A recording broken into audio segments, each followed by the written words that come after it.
അടുത്ത സ്റ്റേജാണ് ക്ലോസിംഗ്. നമുക്ക് ആൾക്കാരെ ക്ലോസ് ചെയ്യാൻ പറ്റണം. ക്ലോസ് ചെയ്താൽ മാത്രമേ അവരെ നമുക്ക് നമ്മുടെ സബോർഡിനേറ്റ്സ് ആക്കിയിട്ട് നമ്മുടെ ടീംമേറ്റ്സ് ആക്കിയിട്ട് മാറ്റാൻ സാധിക്കുള്ളൂ. അപ്പൊ എങ്ങനെയായിരിക്കണം നമ്മുടെ ക്ലോസിംഗ്, എങ്ങനെ വേണം അവരെ ഈ സിസ്റ്റത്തിലേക്ക് നമുക്ക് ക്ലോസ് ചെയ്യാൻ വേണ്ടിയിട്ട്? അതിൽ ഏറ്റവും ആദ്യത്തെ പോയിന്റ് ആണ് don't talk, make them commit. ഒരു കാരണവശാലും നമ്മൾ അനാവശ്യമായിട്ട് കുറെ സംസാരിക്കരുത്. അവരെ ഒരു കമ്മിറ്റ്മെന്റ് എടുപ്പിക്കണം. കമ്മിറ്റ്മെന്റ് എങ്ങനെ എടുപ്പിക്കണം എന്ന് വെച്ച് കഴിഞ്ഞാൽ അവർക്കും കൂടി തോന്നണം ഇത് അവർക്ക് വേണ്ടിയിട്ടാന്നുള്ളത്. നമ്മൾ കുറെ വാചാലനായിട്ട് ഉൽപ്പന്നങ്ങളെ പറ്റിയിട്ടോ സിസ്റ്റത്തിന്റെ അവസരത്തെ പറ്റിയിട്ടോ പറഞ്ഞുകൊണ്ട് കാര്യമില്ല. അവർക്ക് അതിൽ നിന്ന് എന്ത് കിട്ടി, ആ ഫീഡ്ബാക്ക് ഭയങ്കര ഇമ്പോർട്ടന്റ് ആണ്. ആ ഫീഡ്ബാക്ക് എടുക്കണമെങ്കിൽ അതിനു മുന്നേ നമുക്ക് പൊസിഷൻ എന്താണെന്ന് അറിയാം. ക്ലോസിംഗിന് 4 പൊസിഷൻസ് ഉണ്ട്. Position 0, position 1, position 2, position 3. 4 positions ആണ് നമുക്ക് ക്ലോസിംഗിനുള്ളത്. Position is important in closing, ഭയങ്കര ഇമ്പോർട്ടന്റ് ആണ്. Pitching out of position is bad. ഈ ഒരു പൊസിഷൻ അല്ലാതെ നമ്മൾ വേറെ ഏത് രീതിയിലും പിച്ച് ചെയ്ത് കഴിഞ്ഞാൽ വിചാരിച്ച രീതിയിലുള്ള റിസൾട്ട് നിങ്ങൾക്ക് കിട്ടില്ല. കാരണം ഇത് നിങ്ങൾക്ക് ഞാൻ ഉറപ്പ് പറയുന്നു ആരും പറഞ്ഞിട്ടുണ്ടാവില്ല. അതുകൊണ്ടാണ് ഞാൻ പറയുന്നത്, പിച്ചിങ് ചെയ്യുമ്പോൾ കറക്റ്റ് ആയിട്ട് ക്ലോസ് ചെയ്യാൻ പറ്റുന്ന രീതിയിൽ പിച്ച് ചെയ്യണം. അല്ലെങ്കിൽ എന്ത് ചെയ്യണം, പൊസിഷന്റെ പിന്നിലോട്ട് പോകണം. ആ പൊസിഷൻ എന്താണെന്നുള്ളത് ഞാൻ ഓരോന്നോരോന്നായിട്ട് ഞാൻ നിങ്ങൾക്ക് എക്സ്പ്ലെയിൻ ചെയ്ത് തരാം. ഇപ്പൊ ഈ ഒരു വീഡിയോയിൽ നിങ്ങൾക്ക് 4 വട്ടം കാണാൻ സാധിക്കും അല്ലെ. അതിൽ ഏറ്റവും ആദ്യത്തേതാണ് ടേക്ക് എ ലുക്ക്. അല്ലെങ്കിൽ ഏതെങ്കിലും ഒരു ഈവന്റോ, ഈ 3 കാര്യങ്ങൾ ഏത് വേണമെങ്കിലും ആവാം. അല്ലെങ്കിൽ ഒരു വീഡിയോ വേണമെങ്കിൽ ആവാം. ഇപ്പം നിങ്ങളൊരു വ്യക്തിക്ക് ഡോക്ടർ രാജൻ സാറിന്റെയോ അല്ലെങ്കിൽ ഹേമന്ത് സാറിന്റെയോ അല്ലെങ്കിൽ മൂർത്തി സാറിന്റെയോ ഒരു വീഡിയോ അയച്ചു കൊടുത്തിട്ട് അവരോട് ഇത് കാണാൻ പറയാണ്. അല്ലെങ്കിൽ നിങ്ങളൊരു വീട്ടിൽ കയറിയിട്ട് ഒരു പ്രൊഡക്റ്റിനെ പറ്റിയിട്ട് ഇത് പറഞ്ഞു തുടങ്ങുകയാണ്, ഇതൊന്ന് നോക്കൂ എന്ന് പറഞ്ഞിട്ട് പറഞ്ഞു തുടങ്ങണം. അല്ലെങ്കിൽ നിങ്ങൾ ഒരാളെ ഒരു മീറ്റിംഗിലേക്ക് സ്വാഗതം ചെയ്യുകയാണ്, ഇങ്ങനെ ഒരു മീറ്റിംഗ് നടക്കുന്നുണ്ടെന്ന് പറഞ്ഞിട്ട് പറയാണ്. സോ ഈ 3 കാര്യങ്ങളും ആയിരിക്കാം. അതാണ് first position, take A look. ഒരാളോട് നമ്മൾ ഇത് കാണാനോ ഇതിലേക്ക് വരാനോ ഇത് പങ്കെടുക്കാനോ പറയുകയാണ്, ടേക്ക് എ ലുക്ക്. ആ പൊസിഷനെ പറയുന്നതാണ് സീറോ. കാരണം അവിടെ പ്രത്യേകിച്ച് ഒന്നും നടക്കുന്നില്ല, അത് സീറോ പൊസിഷനാണ്. അവിടെ നമ്മൾ ഒരാളോട് റിക്വസ്റ്റ് ചെയ്യാണ്, നിങ്ങൾ ഈ വീഡിയോ കാണൂ, അല്ലെങ്കിൽ നിങ്ങൾ ഈ ഇവന്റ് പങ്കെടുക്കൂ, അല്ലെങ്കിൽ നിങ്ങൾ ഈ പ്രൊഡക്റ്റിനെ പറ്റിയിട്ട് ഒന്ന് നോക്കൂ. ഈ 3 കാര്യങ്ങളും പറയുന്ന ഈ ഒരു പൊസിഷനെ പറയുന്നതാണ് പൊസിഷൻ സീറോ. കാരണം ഇവിടെ ഒന്നും നടക്കുന്നില്ല. രണ്ടാമത്തെ കാറ്റഗറിയാണ് പൊസിഷൻ 1. ആ വ്യക്തി, നമ്മൾ ആരോടാണോ ഇത് പറയുന്നത്, അവര് നമ്മളോട് പറയാണ്, ഓക്കെ ഞാൻ ഒന്ന് നോക്കട്ടെ. ഇപ്പൊ ഞാൻ ഒരാൾക്ക് വീഡിയോ അയച്ചു. ഫോർ എക്സാമ്പിൾ, ഇപ്പൊ ഈ ഒരു ഗ്രൂപ്പില് നമ്മുടെ ഈ ഒരു ക്ലാസ് കേട്ടോണ്ടിരിക്കുന്നത് ആരാ, നമ്മുടെ Unnikrishnan sir. Okay, Unnikrishnan VK. അദ്ദേഹം എന്റെ കസ്റ്റമർ ആണ്. ഞാൻ അദ്ദേഹത്തിന്റെ അടുത്ത് പറയാണ്, സാർ ഈ പ്രൊഡക്റ്റ് ഒന്ന് കാണൂ എന്ന് പറയാണ്, ഈ പ്രൊഡക്റ്റ് ഒന്ന് നോക്കൂ എന്ന് പറയാണ്. സോ അത് പൊസിഷൻ 0 ആണ്. പൊസിഷൻ 1 എന്ന് വെച്ചാൽ എന്താ, ആള് പറയുന്നത് ഓക്കെ ഞാൻ നോക്കാം, അല്ലെങ്കിൽ ഞാനൊരു വീഡിയോ ഉണ്ണികൃഷ്ണൻ സാറിന് അയച്ചു, വാട്സാപ്പിൽ അയച്ചു, ഈ വീഡിയോ ഒന്ന് കാണണം കേട്ടോ, എന്നിട്ട് എനിക്ക് അതിന്റെ ഒരു ഫീഡ്ബാക്ക് പറയണം എന്ന് പറഞ്ഞിട്ട് ഒരു വീഡിയോ അയച്ചു. അപ്പൊ ആള് ഓക്കെ എന്ന് മാത്രം അയക്കുന്നു. Okay. So okay let's see എന്ന് വെച്ചാൽ അതിന്റെ അർത്ഥം എന്താ, അത് താല്പര്യം ഉണ്ടെന്നല്ല പറയുന്നത്. അതിന്റെ അർത്ഥം എന്താ, ഓക്കെ നീ പറഞ്ഞുകൊണ്ട് നോക്കാം, അത്രേ ഉള്ളൂ. അല്ലാതെ അതിൽ താല്പര്യം പ്രകടിപ്പിക്കുന്നുള്ളതല്ല അതിന്റെ അർത്ഥം. ഇപ്പൊ ഞാനൊരു പ്രൊഡക്റ്റ് കൊണ്ട് ആ വീട്ടിലേക്ക് ചെല്ലുകയാണെങ്കിൽ അവര് വാതിൽ തുറന്നു തരും, നമ്മുടെ മുമ്പിൽ നിൽക്കും, നമ്മൾ പറയുന്ന കാര്യങ്ങൾ കേൾക്കാൻ ഇടയും. പക്ഷെ അതിന്റെ അർത്ഥം അവർ ഇൻട്രസ്റ്റഡ് ആണെന്നുള്ളതല്ല. അത് പൊസിഷൻ 1 മാത്രമായിട്ടുള്ളൂ. പൊസിഷൻ 2 എന്താണെന്ന് വെച്ചാൽ അതാണ് വാച്ചിങ്. ഈ ഓറഞ്ച് കളറിൽ കാണുന്നതാണ് വാച്ചിങ്. വാച്ചിങ് എന്ന് വെച്ചാൽ നിങ്ങൾ അയച്ചു കൊടുത്ത വീഡിയോ അദ്ദേഹം കാണുന്നു, നിങ്ങൾ പറഞ്ഞ പ്രൊഡക്റ്റിനെ പറ്റിയിട്ട് അദ്ദേഹം ആ പ്രൊഡക്റ്റ് കയ്യിലെടുത്തിട്ടൊന്ന് നോക്കുന്നു, അതിന്റെ ബാക്കിലുള്ള കാര്യങ്ങൾ പഠിക്കുന്നു. നിങ്ങൾ ഈവന്റിനെ പറ്റിയിട്ട് പറയുന്നു, ഇങ്ങനെ ഒരു മെഗാ സെമിനാർ നടക്കുന്നുണ്ട്, ഒരു ഹോം മീറ്റിംഗ് എന്റെ വീട്ടിൽ നടക്കുന്നുണ്ട്, ഞാനൊരു പുതിയ സംരംഭം സ്റ്റാർട്ട് ചെയ്തു, അതിന്റെ നോട്ടീസ് ആണെന്ന് പറയുന്നത് കൊടുക്കുന്നു. അവർ ആ നോട്ടീസ് വായിക്കുന്നു. സോ അത് വാച്ചിങ് ആണ്, അവർ കാണുകയാണ്. അല്ലെങ്കിൽ അവർ ആ പ്രോഗ്രാം അറ്റൻഡ് ചെയ്യുന്നു, നിങ്ങൾ അവരെ വിളിക്കുന്നു, അവർ വരാമെന്ന് പറയുന്നു, അവർ വന്നത് അറ്റൻഡ് ചെയ്യുന്നു. അവിടെയും ഫൈനലൈസ് ആയിട്ടില്ല, അവർ ആ ആക്ഷനിലേക്ക് എത്തിയിട്ടു. അപ്പൊ ഇവിടെ നമ്മൾ മനസ്സിലാക്കേണ്ട കാര്യം, പൊസിഷൻ 0 എന്ന് പറയുന്നത് നമ്മൾ അവരോട് കാണാനോ വരാനോ പറയുന്നു. പൊസിഷൻ 1 എന്ന് പറയുന്നത് അവർ കാണാമെന്ന് പറയുന്നു, വരാമെന്ന് പറയുന്നു. പൊസിഷൻ 2 എന്ന് പറയുന്നത് അവരത് കാണുന്നു, ആ വീഡിയോ അല്ലെങ്കിൽ ആ പ്രോഗ്രാമോ അല്ലെങ്കിൽ ആ ഒരു പ്രൊഡക്റ്റിന്റെ ഡീറ്റെയിൽസും കാര്യങ്ങളും കാണുന്നു, അല്ലെങ്കിൽ നിങ്ങൾ കൊടുക്കുന്ന ഡെമോ കാണുന്നു. ഇനി പൊസിഷൻ 3 ആണ് എന്താ, ഫീഡ്ബാക്ക്. ഇവിടെയാണ് നമ്മൾ വേണ്ട രീതിയിൽ പ്രോഗ്രസ് ചെയ്യാത്തത്, അല്ലെങ്കിൽ നമ്മൾ വിചാരിക്കുന്ന ഒരു ലെവലിലുള്ള ഔട്ട്പുട്ട് കിട്ടാത്തത് ഈ ഒരു ഏരിയയിലാണ്. ഇവരത് കണ്ടു, ഒന്നില്ലെങ്കിൽ അവർ പ്രോഗ്രാമിലേക്ക് വന്നു, ആ പ്രോഗ്രാം അറ്റൻഡ് ചെയ്തു, അല്ലെങ്കിൽ നിങ്ങൾ അയച്ചു കൊടുത്ത വീഡിയോ കണ്ടു, അല്ലെങ്കിൽ അവർ ആ പ്രൊഡക്റ്റ് ഫുൾ ആയിട്ട് അതിനെപ്പറ്റി കേട്ടു, അതിന്റെ കാര്യങ്ങളൊക്കെ പഠിച്ചു. എന്നിട്ട് ലാസ്റ്റ് സ്റ്റേജ് ആണ് എന്താ, ഫീഡ്ബാക്ക്. ഇവിടെയാണ് 2 ഉത്തരങ്ങളാണ് വരിക. ഒന്നില്ലെങ്കിൽ അവർക്കത് ഇഷ്ടപ്പെട്ടിട്ടുണ്ടായിരിക്കാം, അല്ലെങ്കിൽ അവർക്കത് ഇഷ്ടപ്പെട്ടിട്ടുണ്ടാവില്ല. ഇഷ്ടപ്പെട്ടിട്ടുണ്ടെങ്കിൽ അവരോട് ഏറ്റവും പ്രധാനമായിട്ട് ചോദിക്കേണ്ട കാര്യം, അതിൽ ഏത് കാര്യമാണ് നിങ്ങൾക്ക് ഇഷ്ടപ്പെട്ടത്.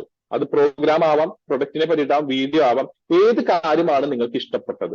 അവിടെ നമുക്ക് എന്തായിരുന്നു ഈ സിസ്റ്റത്തെ പറ്റിയിട്ട് ഇഷ്ടപ്പെട്ട കാര്യം എന്ന് പറയരുത്. അപ്പൊ പലപ്പോഴും സംഭവിക്കുന്ന ഒരു കാര്യം എന്താണെന്ന് വെച്ച് കഴിഞ്ഞാൽ നമ്മൾ ക്ലോസിങ്ങിനോട് എടുക്കുമ്പോൾ നമ്മൾ ഒരാളോട് ഈ സിസ്റ്റത്തെ പറ്റിയിട്ട് കാര്യങ്ങൾ പറയുന്നു, അവരെ പ്രോഗ്രാം അറ്റൻഡ് ചെയ്യുന്നു, പുറത്തിറങ്ങിയിട്ട് അവരോട് ചോദിക്കുന്ന ഇഷ്ടപ്പെട്ടു, ആ കൊള്ളാം കുഴപ്പമില്ല, എന്നിട്ട് നമ്മൾ നമ്മുടെ എക്സ്പീരിയൻസ് പറയും. നമ്മൾ നമ്മുടെ എക്സ്പീരിയൻസ് പറയരുത്.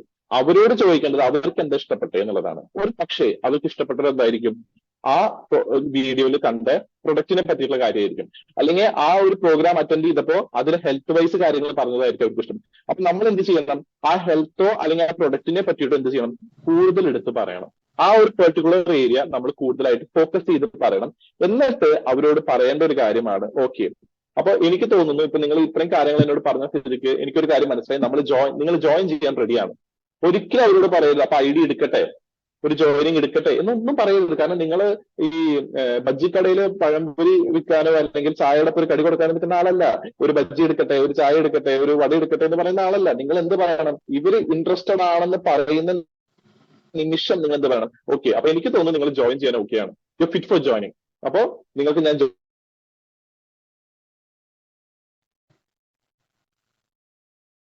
ജോയിനിങ് അവിടെ ഒരു കമാൻഡിംഗ് പവറിൽ വരികയാണ്. നമ്മൾ ഒരിക്കലും അവിടെ ഒരു ചോദ്യം ചോദിക്കരുത്, ഒരു സ്റ്റേറ്റ്മെന്റ് ആണ് പറയുന്നത്. അപ്പൊ ഇത്രയൊക്കെ നിങ്ങൾ മനസ്സിലാക്കി ഇതിന്റെ അർത്ഥം നിങ്ങൾ ജോയിനിങ് ചെയ്യാൻ ഓക്കെ ആണെങ്കിൽ, അതാണ് ഞാൻ മനസ്സിലായത്. അപ്പൊ നമുക്ക് ജോയിനിങ്ങിലേക്ക് കിടക്കാം. ഇത്രേ പറയാൻ പാടുള്ളൂ. അവിടെ ഒരിക്കലും ഒരു ജോയിനിങ് എടുക്കട്ടെ, നമുക്ക് ഇന്ന് തന്നെ നമുക്ക് അതിന്റെ പേപ്പർ വർക്കും കാര്യങ്ങളും അതൊന്നും പറയേണ്ട ആവശ്യമില്ല. നമ്മൾ ഡയറക്റ്റ് പറയാം, ഓക്കെ, നിങ്ങൾ ജോയിൻ ചെയ്യാൻ ഫിറ്റ് ആണ്. ഇനി ഫീഡ്ബാക്ക് മോശമാണെങ്കിൽ ഒരു പക്ഷെ അവരെ വീഡിയോ കണ്ടിട്ട് പറയും, ഇതൊക്കെ ഞാൻ കുറെ കണ്ടേക്കണം, ഇതിലൊന്നും വലിയ അർത്ഥമൊന്നുമില്ല, ഞാൻ ഇങ്ങനത്തെ കുറെ പ്രോഗ്രാമുകൾ കണ്ടിട്ടുണ്ട്, കുറെ പ്രോഗ്രാം ഞാൻ അറ്റൻഡ് ചെയ്തിട്ടുണ്ട്, ഇതൊക്കെ എല്ലാവരും പറയുന്ന ഒരേ കാര്യങ്ങളാണെന്ന് പറഞ്ഞാൽ നിങ്ങൾ അപ്പൊ അവരോട് ചോദിക്കേണ്ടത്, നിങ്ങൾ ഓക്കെ, ഞാൻ ജസ്റ്റ് ഫെയർ ആയിട്ട് ചോദിക്കുകയാണ്, ഇപ്പൊ ഈ ഒരു പ്രോഗ്രാമിലേക്ക് ഞാൻ ക്ഷണിച്ചപ്പോൾ അല്ലെങ്കിൽ ഒരു വീഡിയോ നിങ്ങൾക്ക് അയച്ചപ്പോൾ നിങ്ങൾ എന്താണ് അതിൽ പ്രതീക്ഷിച്ചത്, എന്ത് കിട്ടും എന്നുള്ളതാണ് പ്രതീക്ഷിച്ചത്. അപ്പൊ അവര് നിങ്ങളോട് പറയും, ചിലപ്പോ ഞാൻ ഇതിൽ കുറച്ച് നിങ്ങൾ പറഞ്ഞ പ്രൊഡക്റ്റിനെ പറ്റിയിട്ടാണ് നിങ്ങൾ കൂടുതൽ പറഞ്ഞത്, ഇപ്പൊ ഞാൻ വെച്ച് ഇന്ത്യൻ പ്രൊഡക്റ്റ് ആകുമ്പോൾ പ്രൊഡക്റ്റുകളെ പറ്റിയിട്ടാവും കൂടുതൽ പറയേണ്ടത്. അപ്പൊ ചിലപ്പോൾ നിങ്ങൾ അയച്ചു കൊടുത്ത വീഡിയോ ബിസിനസിന്റെ ആയിരിക്കാം, അല്ലെങ്കിൽ വേറെ ഒരു സെമിനാർക്ക് കൊണ്ടുപോയത് ബിസിനസ് ബേസ്ഡ് സെമിനാർ ആയിരിക്കാം. അപ്പൊ നമുക്ക് അവിടെ എന്ത് പറയാൻ പറ്റും, ഇപ്പൊ ഞാൻ നിങ്ങളെ കൊണ്ടുപോയത് ഇതിന്റെ ബിസിനസ് ആസ്പെക്ട് പറയുന്ന മാത്രം ഏരിയയിലേക്കാണ്. ഇന്ന് വൈകിട്ട് 7 മണിക്ക് ഒരു പ്രോഗ്രാം ഉണ്ട് ഹെൽത്തിന്റെ, അതൊന്ന് കണ്ടെത്തും, ഞാൻ അതിന്റെ ലിങ്ക് ഒന്ന് അയച്ചുതരാം, അതും കൂടി കണ്ടിട്ട് ഒരു തീരുമാനം എടുക്കും എന്ന് പറഞ്ഞിട്ട് നമുക്ക് പോരാം. അപ്പൊ ഫീഡ്ബാക്ക് നെഗറ്റീവ് ആണെങ്കിൽ നമ്മൾ എന്ത് ചെയ്യണം, ഈ പറഞ്ഞ പൊസിഷൻ 2ലേക്ക് പോകണം. അതാണ് വാച്ചിങ്. തിരിച്ച് ഫീഡ്ബാക്കിൽ നിന്ന് പൊസിഷൻ 2ലേക്ക് പോകണം. അവരോട് പറയണം, ഒരു വീഡിയോ കൂടി ഞാൻ അയച്ചുതരാം, അതും കൂടി ഒന്ന് കണ്ടു നോക്കിയിട്ട് ഒരു തീരുമാനം എടുക്കും. കാരണം ഇപ്പൊ നിങ്ങൾ കണ്ടത് ഇതിന്റെ ബിസിനസ് ആസ്പെക്ട് മാത്രമാണ്. ഇനി ഇത് നേരെ തിരിച്ചു ആവാം, അവർ ചിലപ്പോൾ ബിസിനസ് ആസ്പെക്ട് ആവാൻ പ്രതീക്ഷിക്കുന്നത്, പക്ഷെ നിങ്ങൾ ചിലപ്പോൾ പ്രൊഡക്റ്റിന്റെ ക്ലാസ്സിലേക്ക് ആവാൻ കൊണ്ടുപോയിട്ടുണ്ടാവുക. അപ്പൊ ഇവിടെ നമ്മൾ മനസ്സിലാക്കേണ്ട കാര്യം എന്ന് വെച്ചാൽ പൊസിഷൻ അനുസരിച്ചിട്ട് വേണം നമ്മൾ തീരുമാനിക്കാൻ വേണ്ടിയിട്ട്. ഇനി അവർ പറയുമ്പോൾ വേണ്ട, ഇനി എനിക്ക് കാണുന്നു വേണ്ട, അപ്പൊ ഓക്കെ, നോ പ്രോബ്ലം, എന്തായാലും നിങ്ങളുടെ വിലപ്പെട്ട സമയം തന്നതിന് നന്ദി, താങ്ക് യു, അത്രേ ഉള്ളൂ. അപ്പൊ ഇവിടെ ക്ലോസിംഗിൽ പൊസിഷൻ ഭയങ്കര ഇമ്പോർട്ടന്റ് ആണ്. പലപ്പോഴും നമുക്ക് ഈ പൊസിഷൻ അറിയില്ല. അപ്പൊ ചില ആൾക്കാരൊക്കെ ക്ലോസ് ചെയ്യണം, ഞാൻ പേഴ്സണലി കണ്ടിട്ടുണ്ട്, അതായത് പറയില്ല, ഒന്നും പറയില്ല, 1 മാസം കൊണ്ട് 1 ലക്ഷം നിനക്ക് വേണോ, ഞാൻ അങ്ങനത്തെ ഒരു പ്രോസസ്സിലാണ് നിൽക്കുന്നത്, നിനക്ക് വേണമെങ്കിൽ നിനക്ക് എന്റെ ഒപ്പം വരാം, ഇത്രേ ഉള്ളൂ. ഇങ്ങനെയാണ് പല ആൾക്കാരും ക്ലോസ് ചെയ്യുന്നത്. പ്ലാനും ഇല്ല, പ്രൊഡക്റ്റും ഇല്ല, ഒന്നുമില്ല. ഇങ്ങനത്തെ ആൾക്കാർ സിസ്റ്റത്തിലേക്ക് വന്നു കഴിഞ്ഞാൽ അവർക്കൊരു അമിത പ്രതീക്ഷ ഉണ്ടാവും, 1 മാസം കൊണ്ട് 1 ലക്ഷം ഉണ്ടാക്കാനുള്ളത്. 24 കൊല്ലം എടുത്തിട്ട് 1 ലക്ഷം ഉണ്ടാക്കാൻ പറ്റാത്ത ആൾക്കാർ എങ്ങനെയാണ് 1 മാസം കൊണ്ട് 1 ലക്ഷം ഉണ്ടാക്കുക? It's not practical.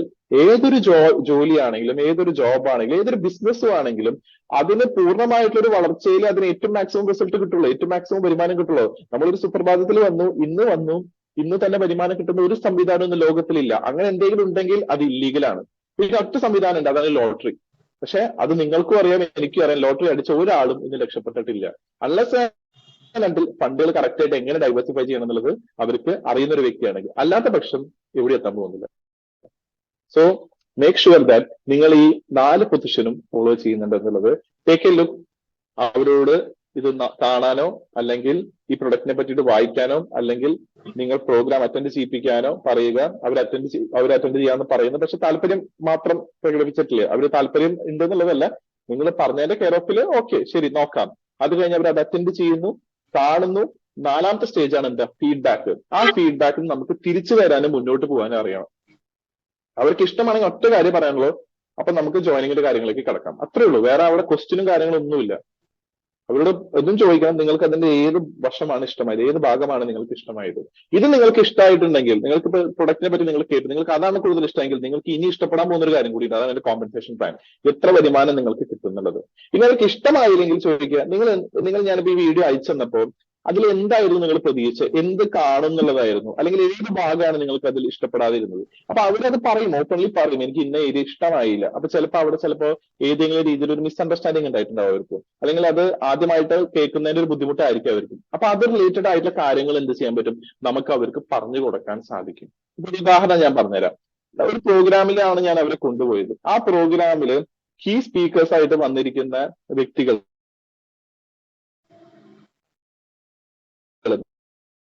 നമ്മുടെ ലീഡേഴ്സിൽ ഒരു, അപ്പൊ അവർ സംസാരം, ഞാൻ ആ പ്രോഗ്രാം വൈൻഡപ്പ് ചെയ്ത് ഇദ്ദേഹത്തിനോട് സംസാരിച്ചു. അപ്പൊ അദ്ദേഹം എന്നോട് പറയുന്ന കാര്യം എന്ന് വെച്ച് കഴിഞ്ഞാൽ, ഇപ്പൊ നിങ്ങളുടെ ഈ ഒരു സിസ്റ്റം നിങ്ങൾ പറഞ്ഞ ആർക്ക് വേണമെങ്കിലും വിജയിക്കുന്നതാണ്. ഇതിലിപ്പോ സ്റ്റേജിൽ കയറി സംസാരിച്ച 4 പേര് എക്സാർമി ആൾക്കാരാ, അവരൊക്കെ അത്യാവശ്യം അറിവും പഠിപ്പുള്ള ആൾക്കാരാ. ഞാൻ സാധാരണ രീതിയിൽ വളർന്നു വന്ന ഒരാളാണ്, ടൈലറിംഗ് ജോബാണ് എന്ന് പറയുമ്പോൾ അദ്ദേഹം ഇതിനെ നിരസിക്കുന്നത് അദ്ദേഹം കണ്ട ഒരു കാഴ്ച വെച്ച് മാത്രമാണ്.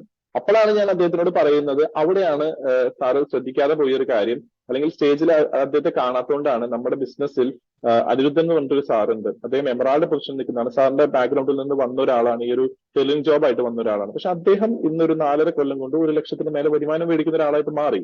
അപ്പൊ അതുകൊണ്ടാണ് ഞാൻ പറഞ്ഞത് സാധാരണക്കാർക്ക് പറ്റുന്ന ബിസിനസ് ആണെന്നുള്ളത്. ഞാൻ അദ്ദേഹമായിട്ട് ഒരു പേഴ്സണൽ മീറ്റിംഗ് ഞാൻ അറേഞ്ച് ചെയ്ത് തരാം. So that is possible. അങ്ങനെ അവരെ നെഗറ്റീവുകൾ എന്താണെന്ന് ചോദിച്ച് മനസ്സിലാക്കി അതിനെ പോസിറ്റീവ് ആക്കാൻ എന്ത് നമുക്ക് പറ്റണം. സോ രണ്ടാമത്തതാണ് കോഴ്സ്.